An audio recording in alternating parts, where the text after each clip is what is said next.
All right. Valerian, do you want to go first since you have lunch? Uh, yeah, I may as well oh, go first. But we should probably introduce it first. Ladies and gentlemen, this is the, whatever you call this guy's channel, and this is a writer showcase. It's brought to Mhm. you by Mithra Card. Don't leave home without it. Indeed. Yes. All right. Cool. Alrighty. Well, I yeah, indeed. We are.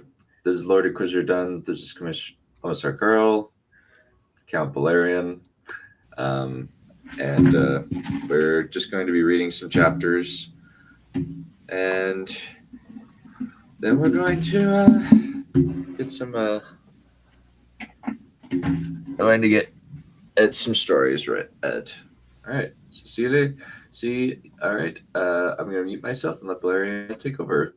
Summarize your up to this point, please. Okay, this is Lady Margaret. It's set in an imaginary country. She lives in a country called Ichalumu, which is in the Empire of Sondaran. The Emperor of Sondaran wants to invite her to the Barusa, which is essentially a harem, and which is kind of gross because she's only 12 years old, and her cousin Barama as well, which is also kind of gross because he's only 12 years old as well.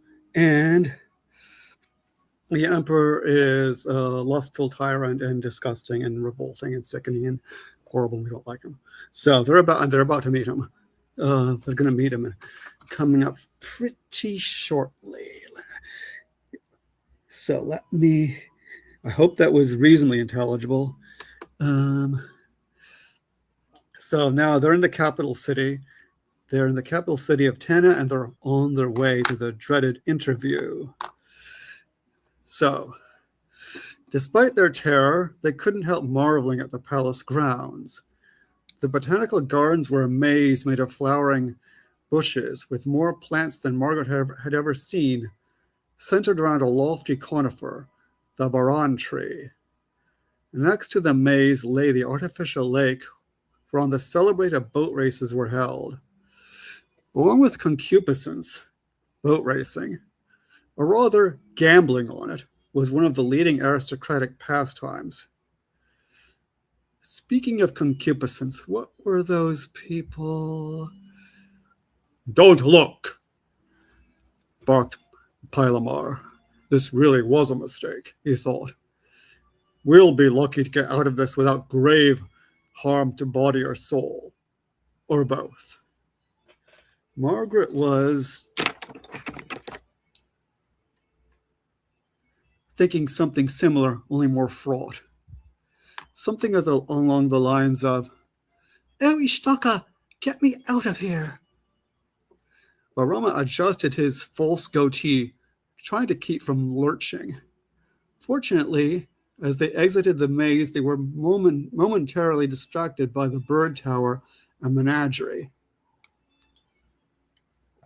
Margaret would have liked to linger at the bird tower, filled with more species than she or Barama had ever seen in their lives, including rainbow swans, penguins from the far south, glowing nightjars, and 81 species of parrots. "I like the idea of a bird tower," she said. Barama threw back his head in agreement.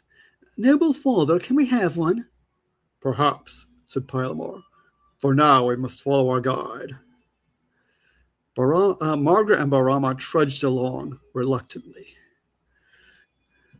The menagerie boasted a huge variety of wildlife, with river monkeys, tree dragons, and a strange gliding mammal that laid eggs, called in Turanian Achu. The most impressive land animal was a ground sloth, fully 6 foot high, a little more than 5 Turanian feet. Needless to say, there was a whole herd of marsupial goats, all with imperial red fur. But the goats reminded Margaret of the Emperor, and she suddenly hated them.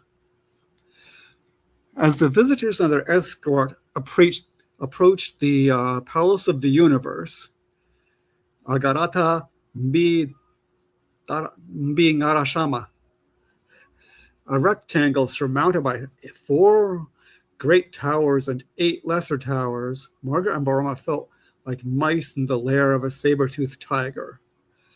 9 stories high it stood, and 9 times as wide.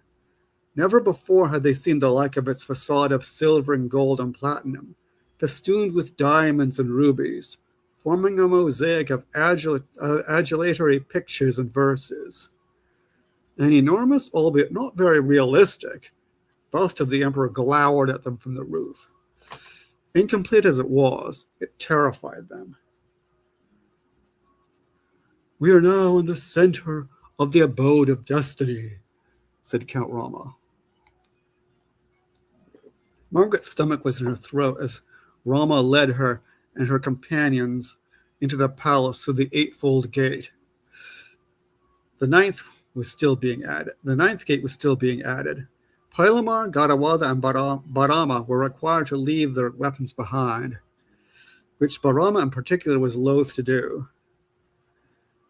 Margaret was minded to fight back when the guards began frisking her, but luckily Rama intervened. "These are Exalted's honored guests," he said. "Their persons must be respected. That of the young lady in particular. She is for Exalted." The captain of the guard made a gesture of boredom while one of the other guards looked annoyed that his sport had been interrupted. "The guards aren't here to keep enemies out. The guards aren't just here to keep enemies out," Margaret realized. "They're here to keep them in, and to..." But that didn't bear thinking about. The emperor was more than bad enough. "She is for..." What? Upon entering the palace, the visitors dragged their feet up the stairway. How Margaret missed Seraphethon's ladders, simple but homely, to the 3rd story, where they passed the Trainian hall on the left. There were no actual Trainians, of course, since they had all been banned from Equeque's exalted presence for refusing to prostrate themselves. Trainians never prostrated themselves before anyone, least of all some up-jumped semi-barbarian. Not that Margaret or Barama have much of a notion about that. They have more pressing concerns. Facing them, the bejeweled doors of the audience hall stood open, and Margaret was minded to flee. Only where could she go? They entered, and the onslaught well-nigh blinded them.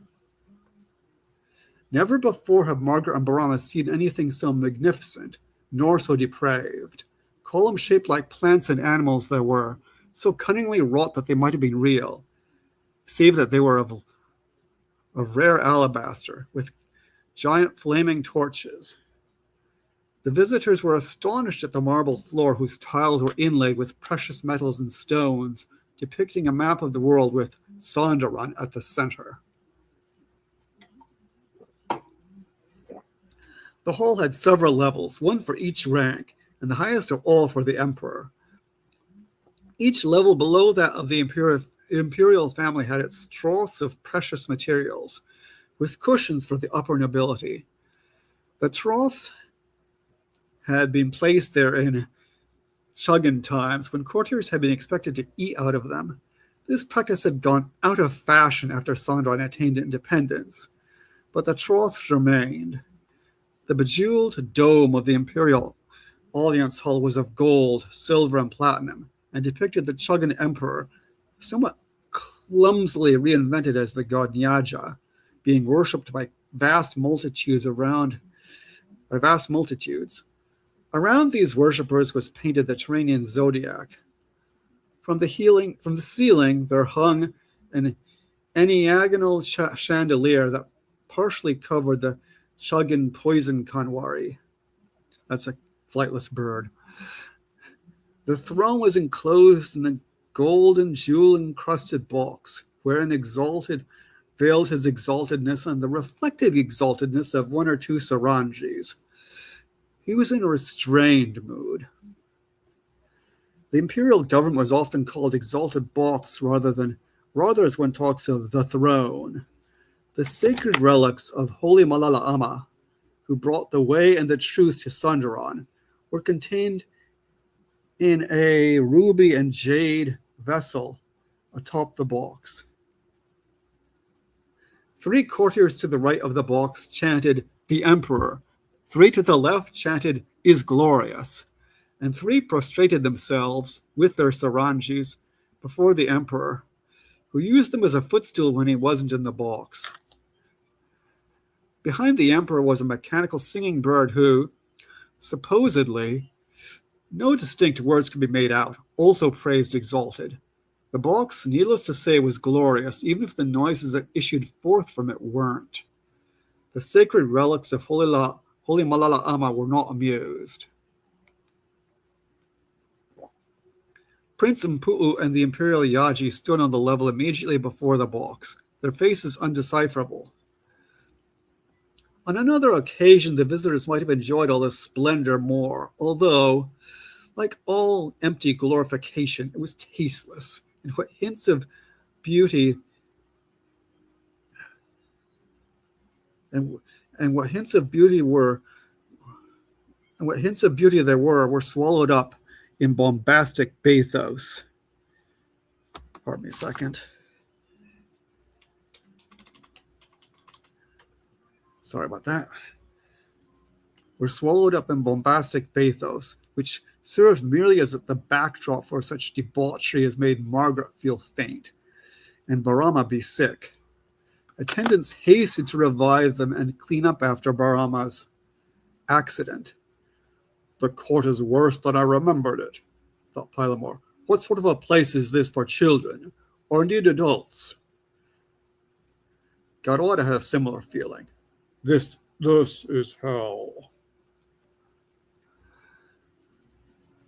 "This is worse than my worst nightmares," thought Margaret. "Ugh," thought Barama. Fortunately, the Emperor was concealed from the public gaze, but unfortunately, after hearing that Margaret and Barama had arrived, he emerged, looking distinctly unaugust. He was grotesquely obese, pock-ridden, and not fully dressed, not unlike an enormous sea cucumber suffering from elephantiasis. And the imperial hairstyle, which consisted of 3 horns dyed red, yellow, and blue, was even more revolting than it sounds. "Will I really have to couple with that?" wondered Margaret. Barama prayed that his false goatee might protect him. Count Rama led Counts Pylamar and Garawada with their offspring to their designated troughs and blew a horn in token of their arrival, pointedly ignoring the cavorting couples.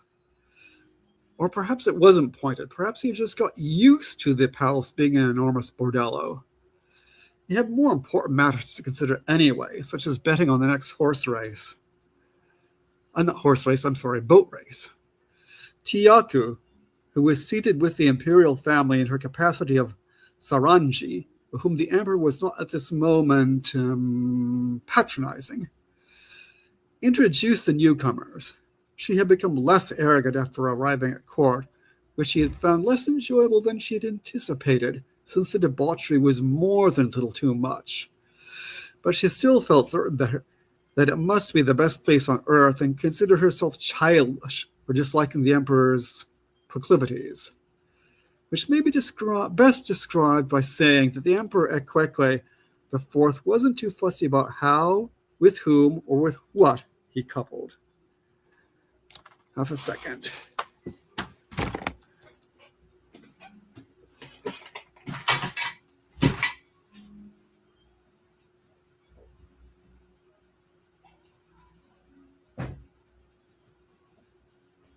Sorry, just getting some water.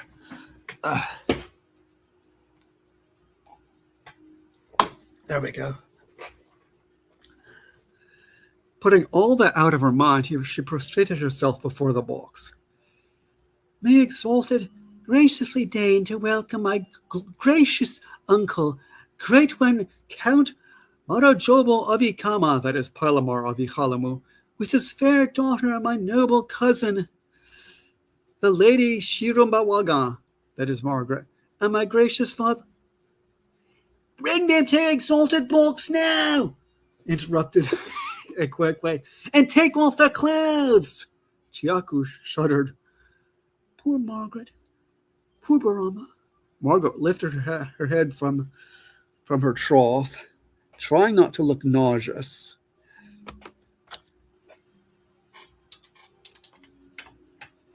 From her trough, trying not to look nauseous. Oh, how did that go? Oh, God, the play about the cuckoo and the penguin, exalted. It was the best she could come up with. How does one say no to exalted?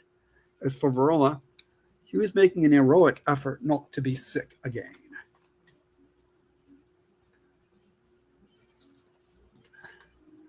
Not to be sick again. Enchanting, said Exalted. Bring them here. Ever join our Sarangis now. Barama shall join us too. Let's get together and... Here he said something indecent that's best left out. Exalted, pardon this lowly servant. She is too young, said Pylamar. When they reach the age of majority, it may be a more fitting time for them to decide if they are worthy of this honor. I exalted have decided. Exalted graces me abundantly, stammered Barama, showing off his false goatee. But as you can see, the humble servant is far too manly for the Barusa.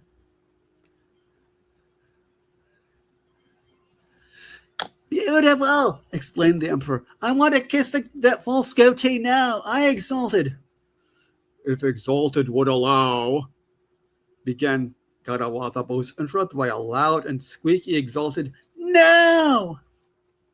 Prince Mpu'u frowned, and the Imperial Yaji Malala Ama looked grieved. Or bored, it was hard to tell. Exalted, they speak truly, said Malala Ama. The fair children of Fall are too young and are not yet ready for the glories of Exalted's Barusa. Perhaps we ought to reform this custom. He said this not out of any real desire to alter the court's mores, but as a concession to the feelings of these prudish outsiders. Let me know when I'm running out of time, by the way. At least for provincials, added Mpu'u, they are not familiar with the ways of this court. They probably do not learn these things until at least the age of 18. Innocent people. This last sentence was spoken with what might have been a slight sneer or not. Taking advantage of a brief silence, Garawatha lifted his head from his trough and tried again. Has Exalted received the letters from munificent ones, the governors, Barunu and Ea, begging that our offspring's entrance to the Barusa be deferred? I don't care, said Ekwekwe. I exalted don't care. Have them executed, the counts too. I want them now. Now! Margaret gasped. Barama looked angry. This lowly servant does advise Exalted that we perhaps best respect their bashfulness for now, said the Yaji. Perhaps they can be persuaded later to accede to Exalted will. It is written, there is a time for justice and a time for mercy. Exalted would be wise not to offend the governors at this time, added Mpu'u, as we have dared inform Exalted. The barbarians in the Isle of Oro have been feisty lately, and therefore stability is key. Exalted had an attack of flatulence.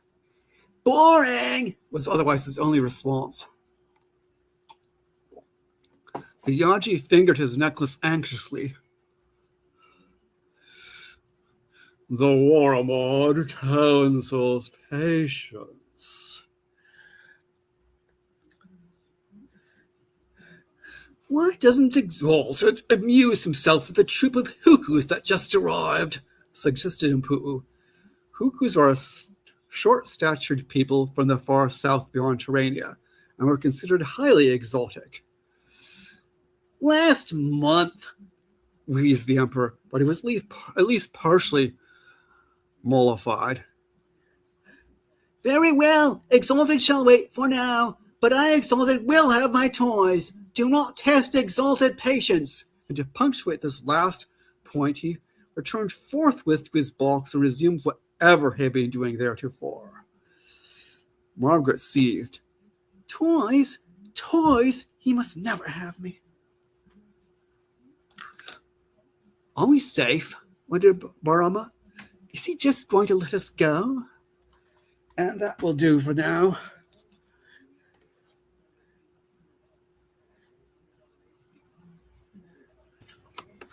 I like the establishment of the conflict in this.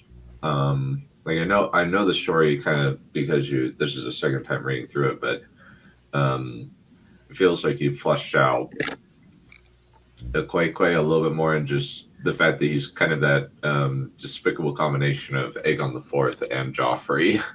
Yeah. He's kind of maybe what if Joffrey had grown up, he might have turned into a Quay. And I mean, what is there's a throne in the box with a veil? Why do they even keep him around? Why do they even Like assassinate him and put his dead body in there and have someone speak through for him and don't show them. you have a point. Maybe they should. Get a little like God Emperor of Mankind stuff in there. You just really need someone to sit on the throne. Once they're there, they don't really need to do anything else, do they? Yeah, I mean, I guess that could go for a lot of monarchs in history. Yeah, I mean, just to streamline the process, how these things work. Also, I just concupiscence. That is a great word. I love that word. Oh, thank you. Yes. Yeah, they. And one of the guys, Barama, he's got a false goatee. Yeah, he's a 12-year-old kid. They put a full goatee in him so he'd look more macho, so that they wouldn't invite him to the Barusa and stuff. But it doesn't seem to have worked. I was thinking, is that like an Egyptian thing, or is he just like evil? Yeah, it's probably similar to the Egyptian thing. It's probably made of hair or something. It's an ad hoc thing, though. It's not any kind of custom or tradition or anything like that. I see. They just put that on there to make him look macho. Yeah. But it doesn't seem to have worked. Unfortunately. Yeah, I hate it when that happens. Yeah. So yeah, that's that. That's that. And yeah, they probably should get rid of him, but in these cases they don't dare to, even if in theory it would be easy to do, they don't necessarily dare to.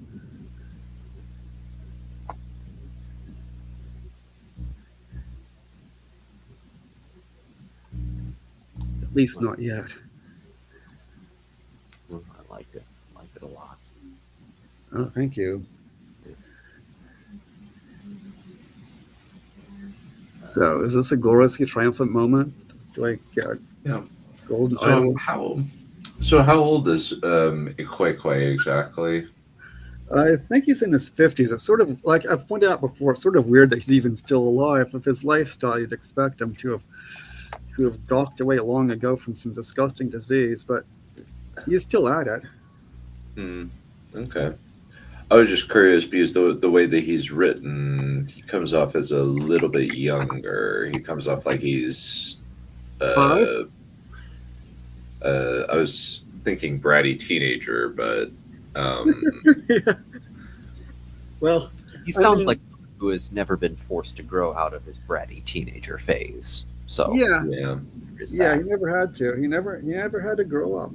Never has to grow up. Never has to grow up. Not him. You get that reference. Never want to grow up. Never want to grow up. Not me. Peter Pan. Peter Pan. Yeah, I think that's from. I think it's an older edition of Peter Pan before my time. But yeah, never want to get up. Never want to grow up. He doesn't have to grow up because from the day he was like 2 years old, people were like, oh, you can't see me, but I'm yelling on the floor now.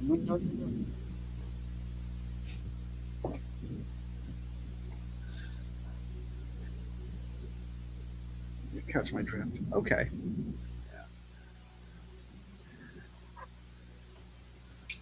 Alrighty. Any other feedback that you were looking for, Valerian? Well, whatever, whatever you guys want to say. Is the bit with the menagerie okay, or does it drag? I think it was good. I think it was good. Yeah. It sets the environment really nicely with all. Yeah, that's what I was kind of trying to do. Like this is what it's like around here. This is what it looks like. Because it's not. I can't just rely on people knowing, because it's not like a normal medieval fantasy where you can just imagine it looks like medieval Europe and all that.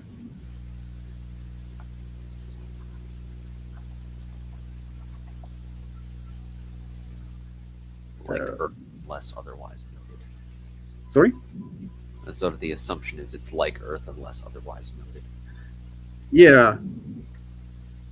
Yeah, I mean it is on Earth. It's just located somewhere between the Americas and Asia. I guess the Earth is bigger or fatter or something, but I try to avoid thinking about what this means in terms of geology and geography and all that, because it's a total mess. But I think that you mentioned that the inhabitants are African black, right?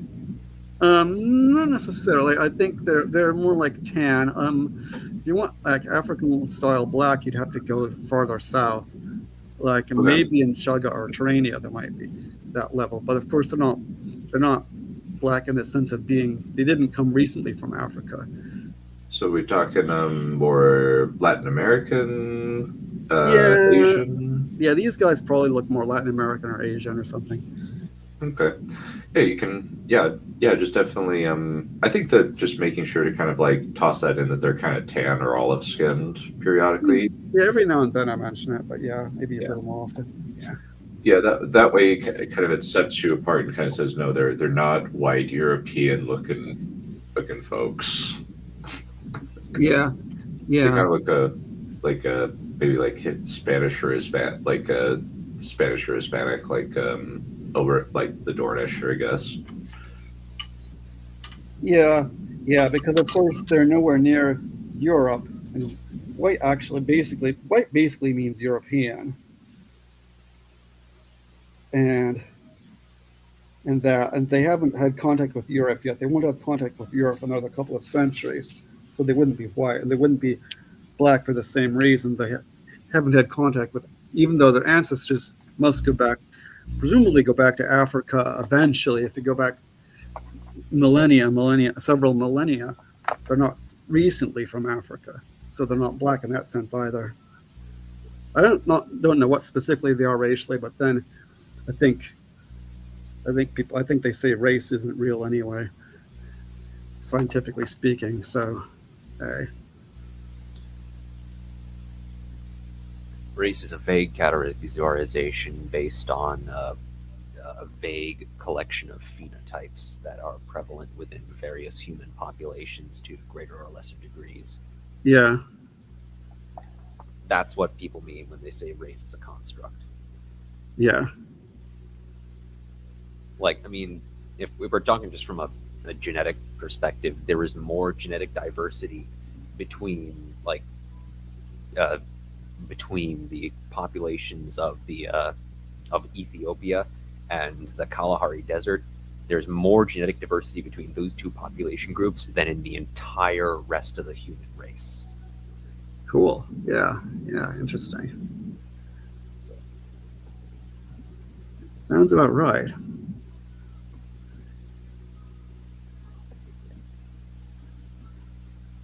So, okay, anything else, or do we want to move on? I'll grab my lunch and you'll. I think that I'm good at least. Yeah. Based. You ready, Mr. Sailor? I can do that. All right. So, this is going to be chapter 43 of The Waters of Akra, and it's been a while, so I'll give a bit of a recap. Shenna has just she's joined the consortium, which is a fantasy equivalent of a megacorp, as I've said, and she met up with an old friend back from the Magisterium days, Lysandra, who she kind of had a bit of a falling out with, and she's going to try and make amends with her. They've just agreed to meet up later and have a few drinks and see how things are, maybe see if they can't patch up their relationship again. And as they've been chatting, Lysandra just revealed something very, very shocking, that the Magisterium is gone. And we will see the fallout of that right now. This is the first part of chapter 43, The Coming Order. Gone? Shenna stared at Lysandra. What do you mean? How can the Magisterium be gone? But before Lysandra could answer, Devrim called the meeting to order. I know some of you have already heard the big news, Devrim said, but for the benefit of all the rest of us, let's have Karna give the full story. At this indication, Karna stood up and cleared her throat in an unnecessarily theatrical manner.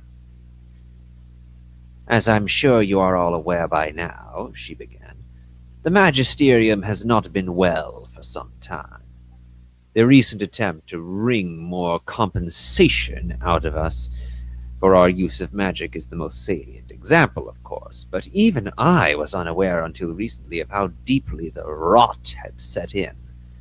The Magisterium's reserves of cash on hand have dwindled to dangerous levels over the past year, to the point where they are not projected to last through the end of this one.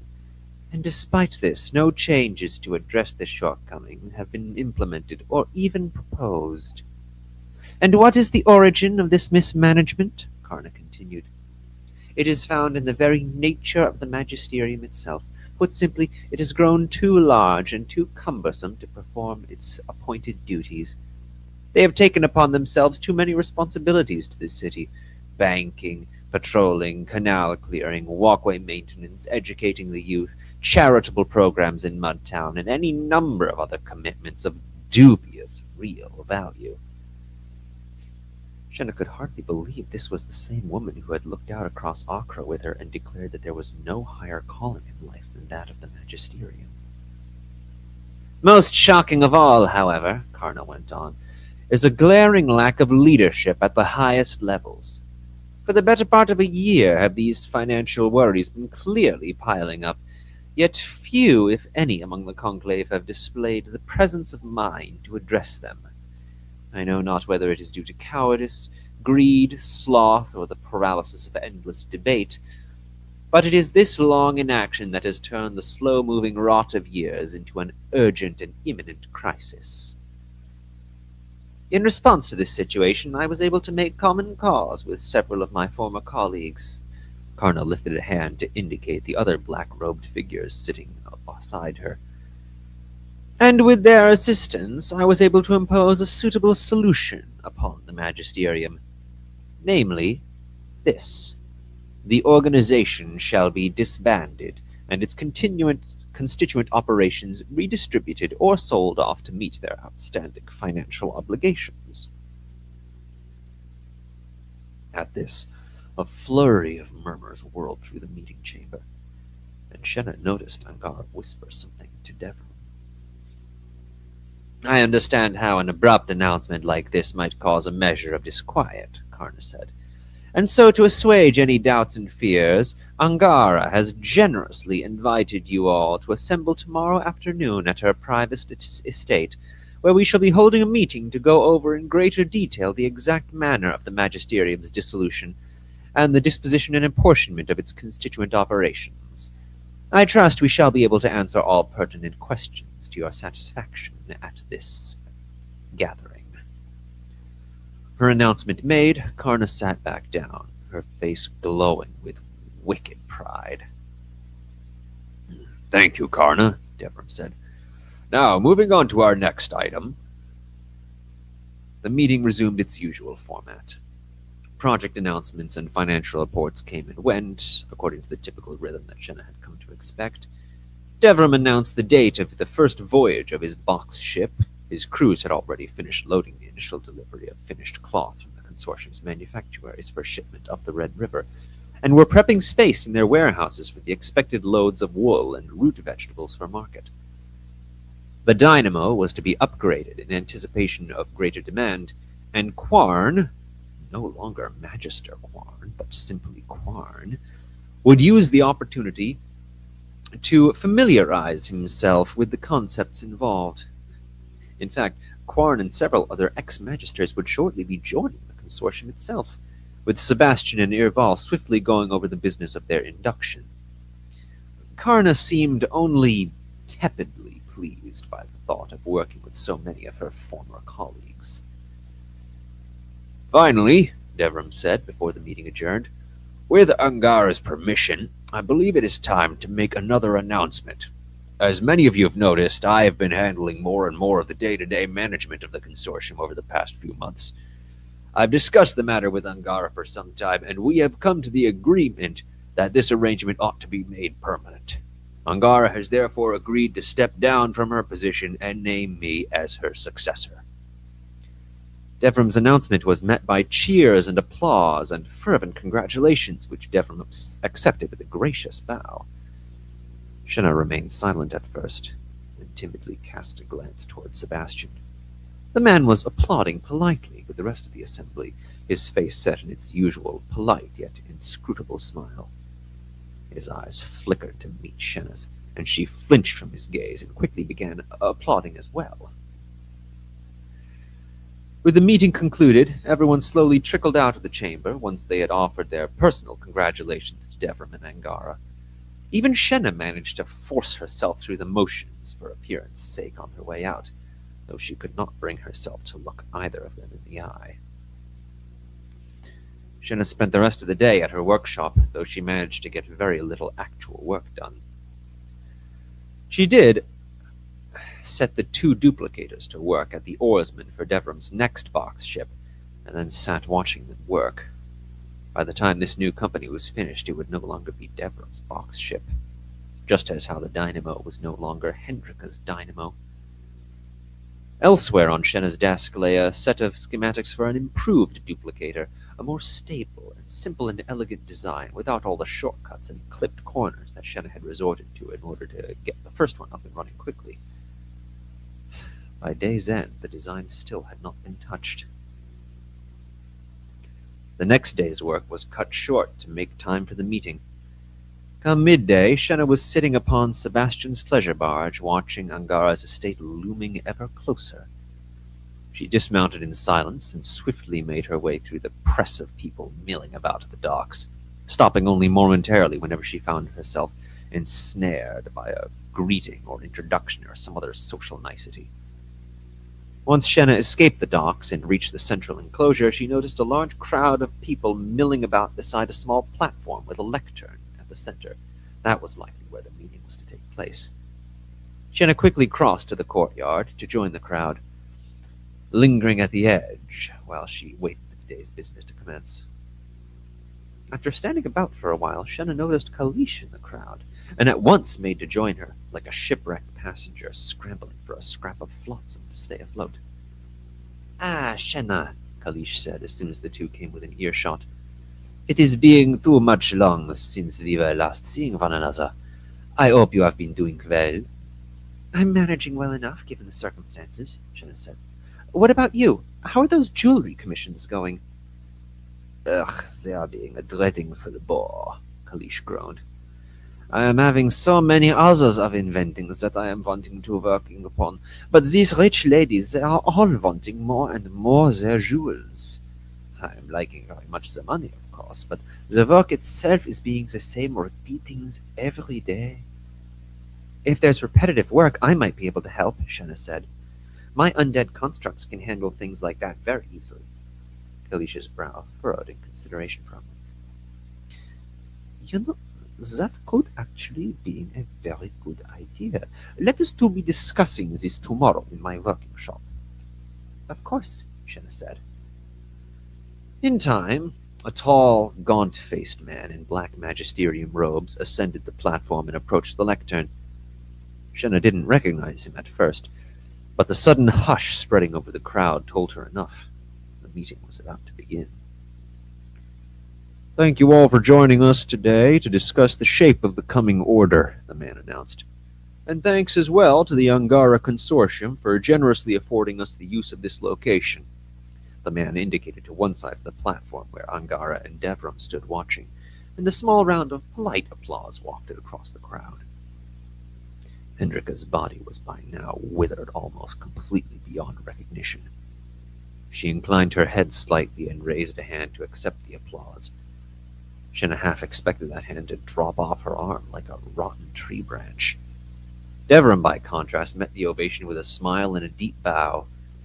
A knot of guilt twisted in Shenna's stomach. Did Devram know what was about to happen to him? Had anyone told him?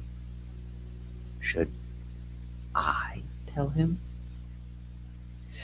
Shenna drove the terrible questions from her mind as the man at the lectern continued. Many of you already know me, but for the benefit of those who are new or otherwise unfamiliar, my name is Gelwin. I am at present the Chief Financial Administrator of the Magisterium, and I will be overseeing the following process. Now, news has been spread about quite a bit, but it bears repeating. The Magisterium is presently in the process of disbanding and ceasing operations.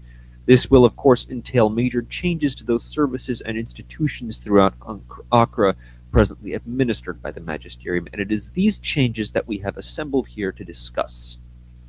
Now, the most pressing question I imagine we're all asking ourselves is what is to become of the bank? A few people laughed at the mention of the bank so soon, followed by irritated hushes from the rest of the crowd. Gelwin continued, We may all rest assured that the bank shall continue operations unchanged.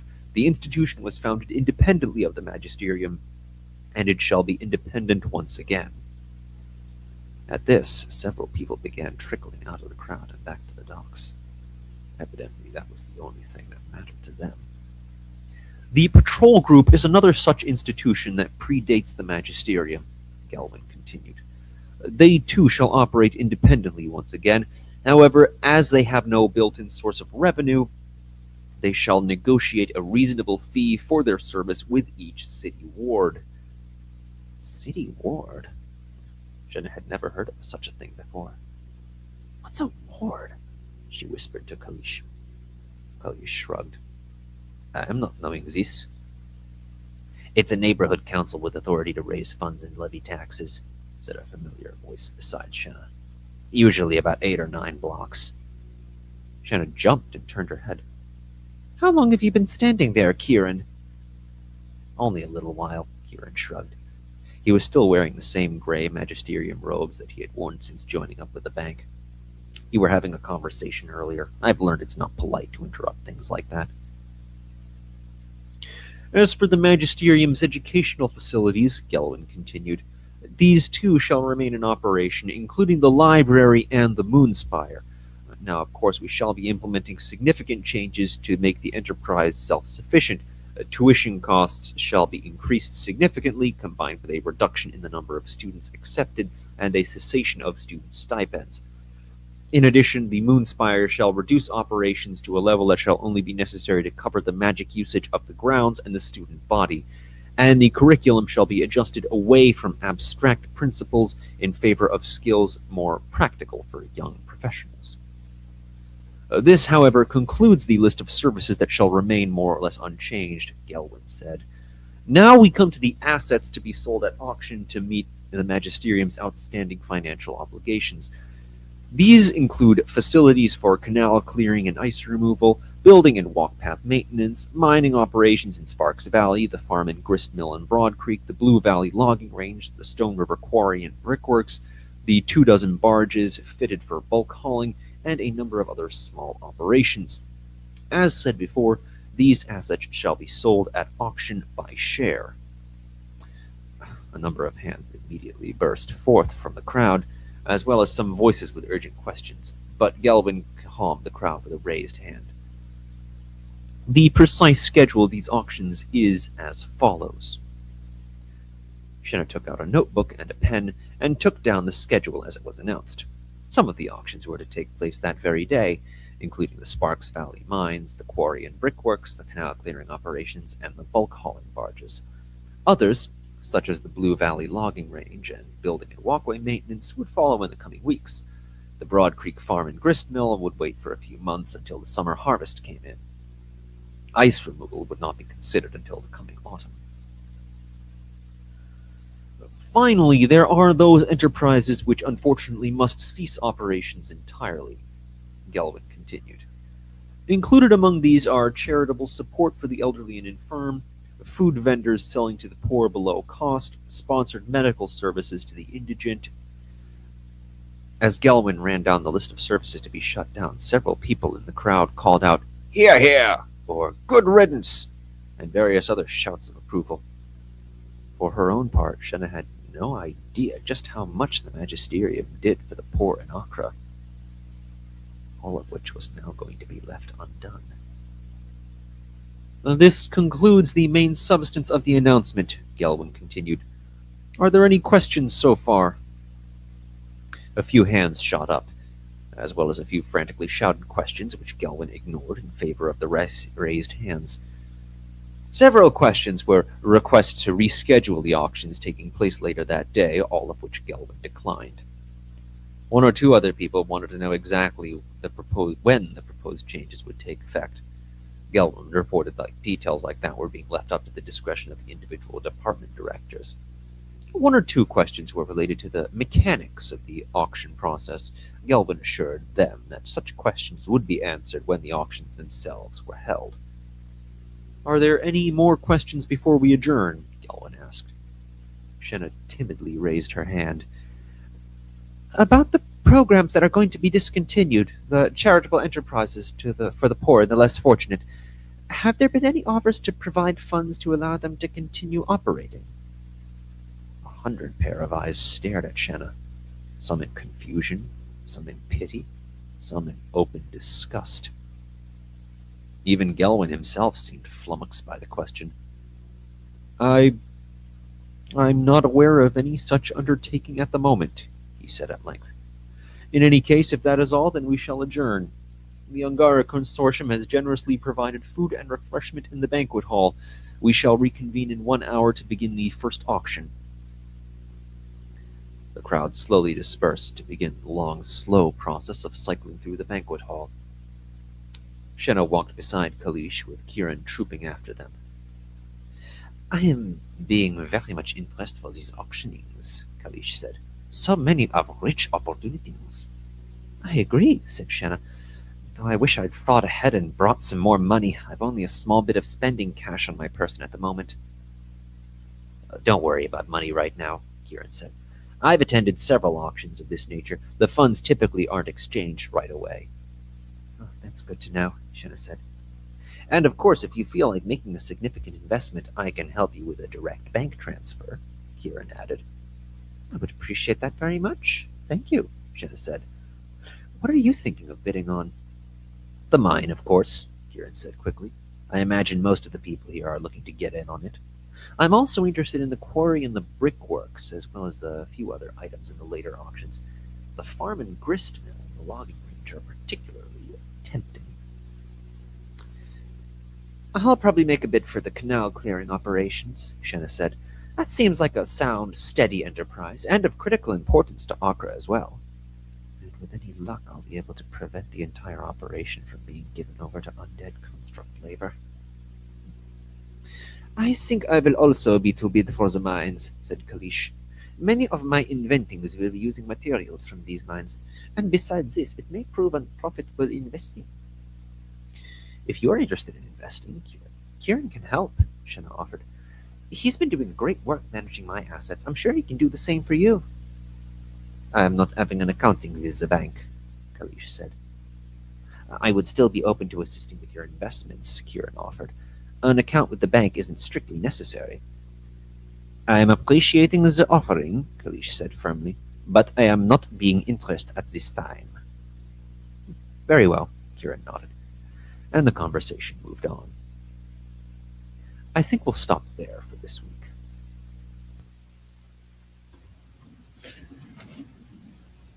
Interesting stuff. I like it.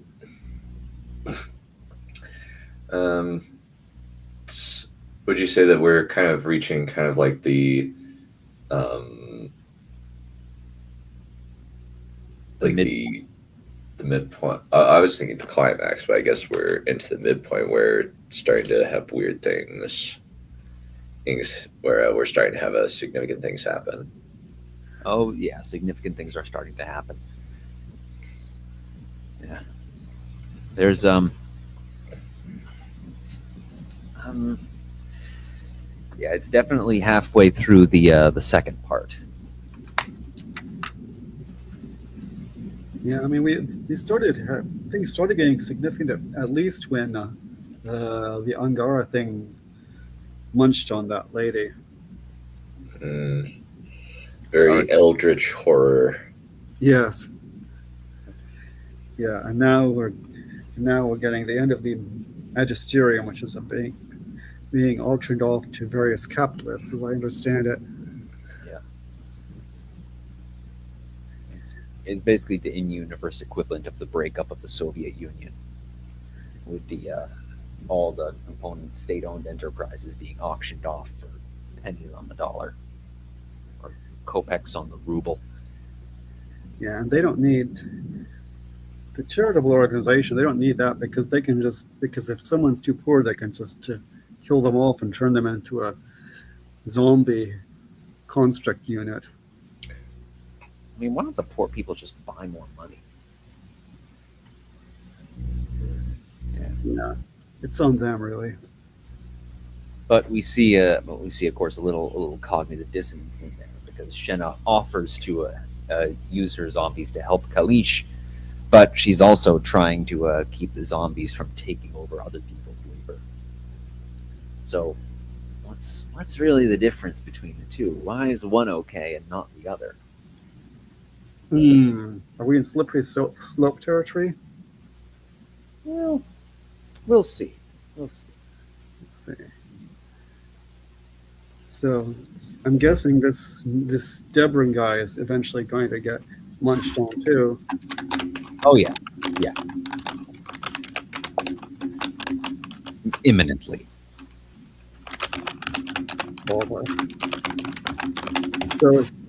So the people don't last very long once they get eaten up by Angara.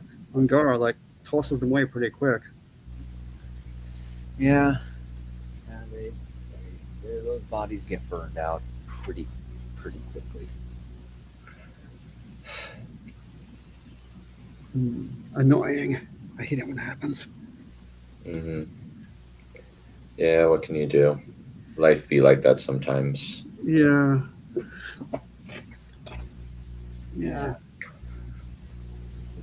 Well. Yeah. Any other thoughts? No, I think that it's so far going pretty well. I am excited to see what happens next. I'm interested to see what is going to happen in terms of Shenna, like whether it's going to be a conflict with Angara or with somebody else. Yeah, I mean, is she going to eventually decide, this is evil, I'm not going to be involved in it anymore, and run off? But then where would she get any money from, and try to fight the evil organization, or is she going to continue to essentially collaborate with it? I like that we're thinking these things. Yeah. She kind of, because at the moment she's not comfortable with it, but she's essentially still collaborating with it, even though she knows that this thing is munching people up. Yes. Well, if there's no other comments, I think we'll move on. All right, cool. Okay, so we are reaching the end. There's only 11 pages left on Lords of Eternal Night, or the Mithricard story, as Mr. Balerion has stated. Has called it a couple times. And essentially, basically, we are nearing the end of the second climax. The Azrith are currently being besieged. They're being pushed back into their main fortress, but reinforcements are coming in the form of the head of the Azrith, and they are getting ready to finish off the battle, and we're almost finished with the book entirely. And we've introduced a new guy named Tar Asheroth, who's the original king of Olyntius, who's a god of sorts. Well, a god compared to everybody else. And that's the main thing. All right, let's get going. Chapter 43, The Warlord. Khamûl and the others waited as the enemy smashed their wills against the gate. The final defenses were holding strong now that the Delphar had expended a great deal of strength. However, the humans were almost as spent as the Delphar, probably more. Khamûl nodded to Farah, who returned the nod as the enemy slammed their rams against the gate. None of them wore their masks, instead letting their pale faces be seen by all assembled. "It's all over," Khamûl whispered, eyes going toward the sky where the moon was rising over them. "We've lost." Angrily, Khamûl grabbed the other man by the shoulders and shook him. "We swore that we would defend this fortress to the bitter end." He growled. "My men still defended. My friends died defending it." That last was a shout that drew the attention of all the other defenders. Curfear just stared at him, expression slack. "It's all my fault," he whispered. "I failed." "You haven't failed yet, Curfear." Khamûl glared into his friend's eyes. "We can still fight, if only as a last stand to show them that humanity will not submit without fighting to the end." Curfear just stared at him, eyes looking as dead as a corpse.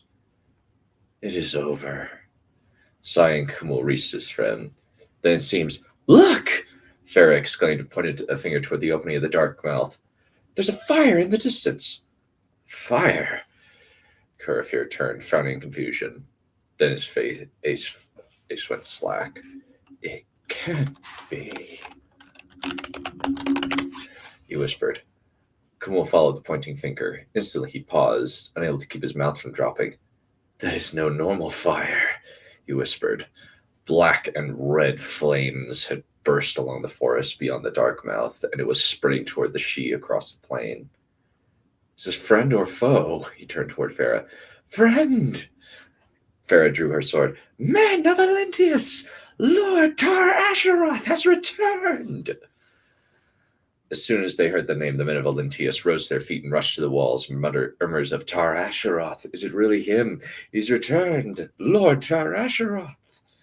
Eyes wide, Curfear pointed toward the forge.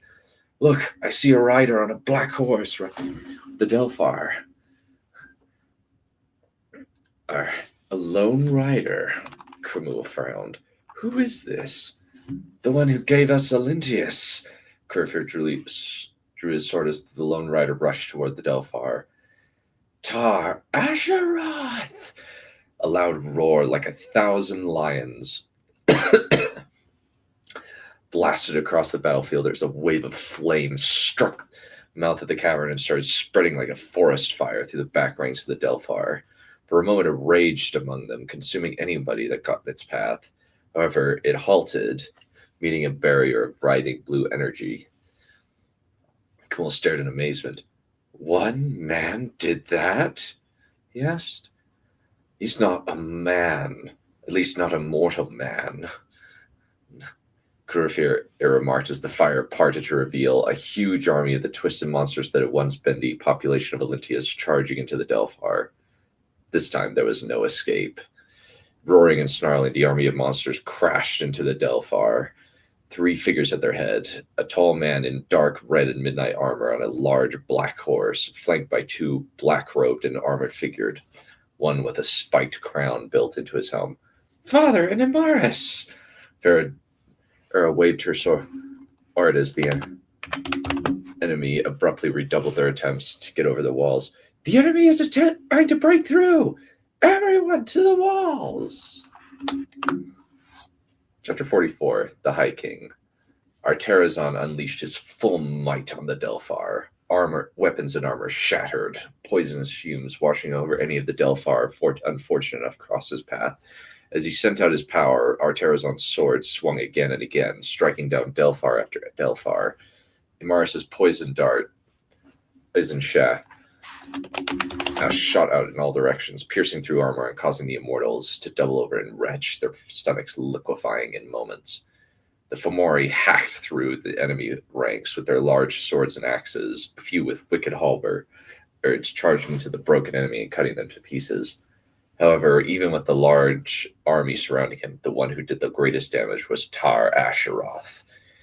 Even without the fire that he blasted outward, the fear that came from him was even more powerful than the fear from Imaris and Arterazon. Many of the Delphar simply collapsed, clutching their heads and screaming as the first king of Olynthius rode through their ranks. Rank after rank of the enemy fell, often incapacitated before they were killed because of the fear, the poison, or Tar Asheroth's fire. Further and further they drove into the enemy until finally they rode through the broken gate and into the city. Arterazon and Tar Asheroth dashed through the streets, the Fomori and Olynthian and soldiers pushing through the city. They heard horns in the distance as the remaining gate burst open as a trio of Azrith rode out, but with the remaining defenders behind them. Sword blazing, Tar Asheroth rode through the streets, the Delphar fleeing his wrath, only to be caught in the blazes that rose wherever he went. Suddenly, a group of Delphar burst through the ranks, one of them holding a sword made from blue crystal. Tar Asheroth, she yelled. I thought you were gone. I've returned, Arbitra. Tar Asheroth didn't sound angry. In fact, he seemed resigned.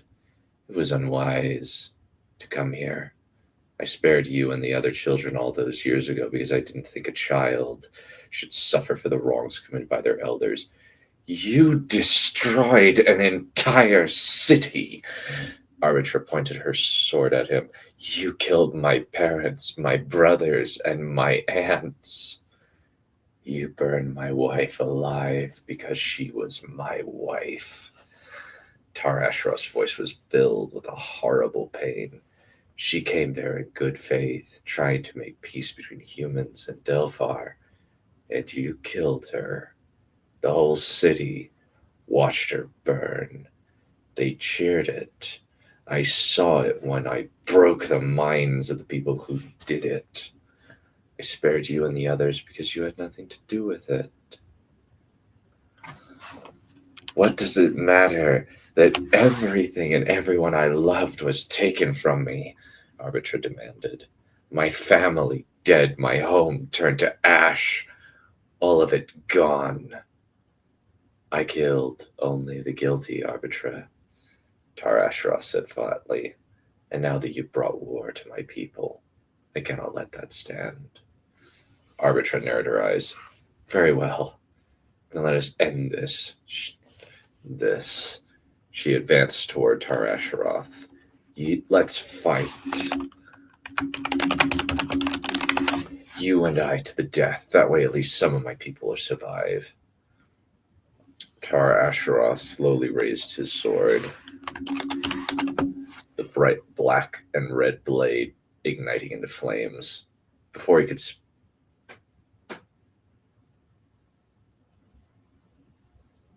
the doors of the inner citadel burst open, and the defenders charged out of the gates and started cutting their way through the other army. At their head was 3 Azareth, Khamul at the head, holding his giant mace in his hand. "Rise up, Valentius!" Curfear roared, his sword bursting to green flames. Now that the Delphar were caught between 2 armies bent on slaughtering them, they started fighting more desperately. Arbitra charged, but Arterazon shifted into the Shadow World and flew toward the Delphar lady. He knocked her to the ground, then attempted to drive his knife into her eye. With a sudden surge of power, she blasted him away with a wave of light. Eyes burning, Arterazon retreated as Tar Asheroth dismounted and walked toward Arbitra. For a moment she was frozen, then she attacked, sword swinging toward his head. Tar Asheroth deflected the strike, then he and Arbitra began to duel. Trapped between in the 2 armies without their leader to direct them while she fought Tar Asheroth, the Delphar fought hard, but the Fomori and the defenders had no mercy. A wide gap formed around Tar Asheroth and Arbitra, the power of their battling magic swirling around them. Arterazon and Amaris gave their king room, instead fighting to join their brethren coming through the Delphar. Khamul smashed a pair of the creatures aside as Arterazon rode up to him, Farah's blade lashing up to kill another.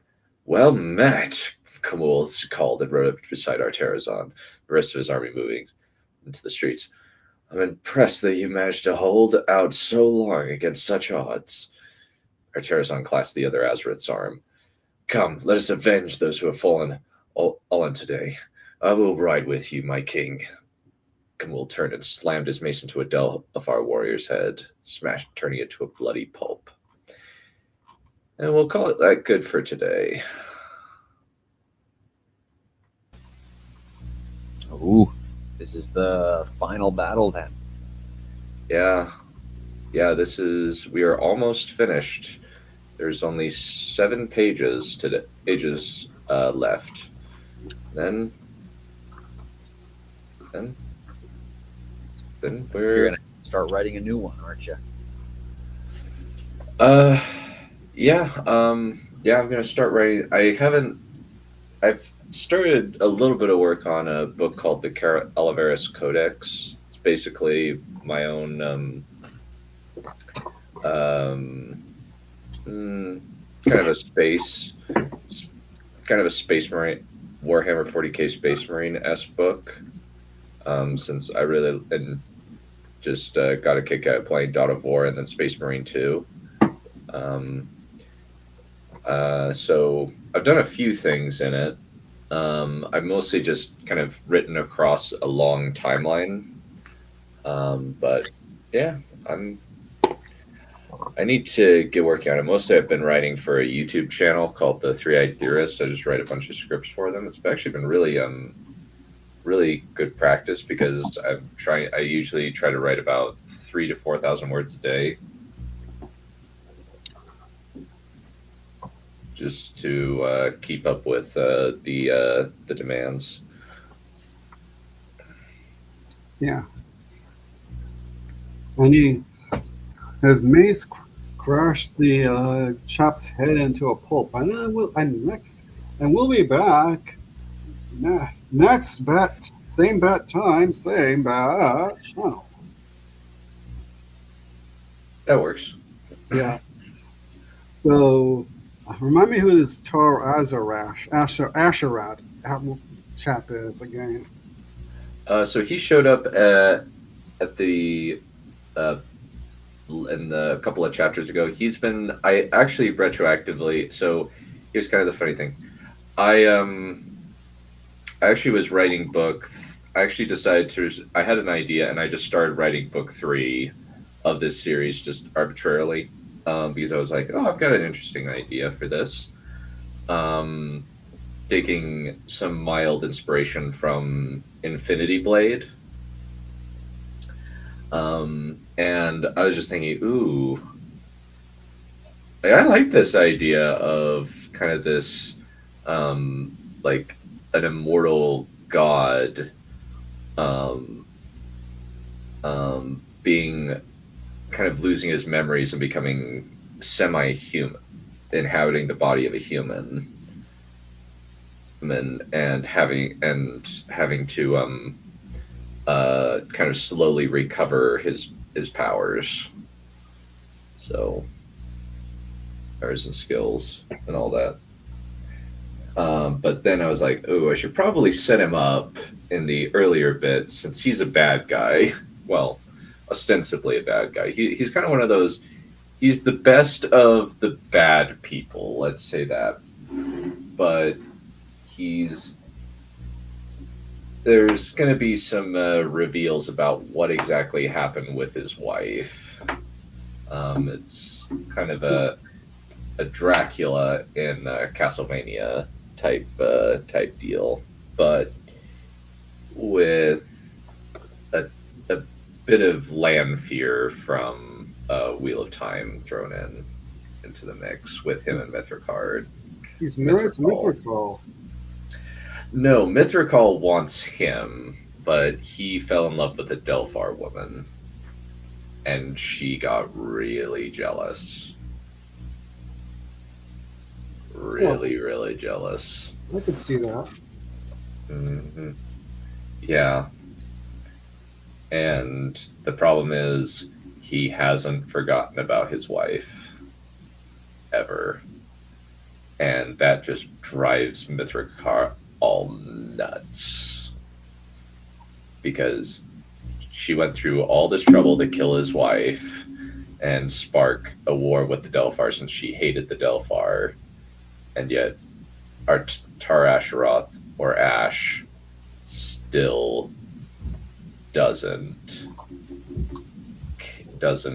care about her, even though they're basically the last of their kind, or the only ones of their kind on this planet. It's almost almost like a Prometheus type situation where they took fire and brought fire to this world and kind of raised humanity out of kind of a primitive state. Nothing says romantic like mass murder, though. So Oh yeah, don't know what his problem is. indeed. All right. Well, I think we'll call it good for today. On that note, All right. See you later. Bye. bye. See ya.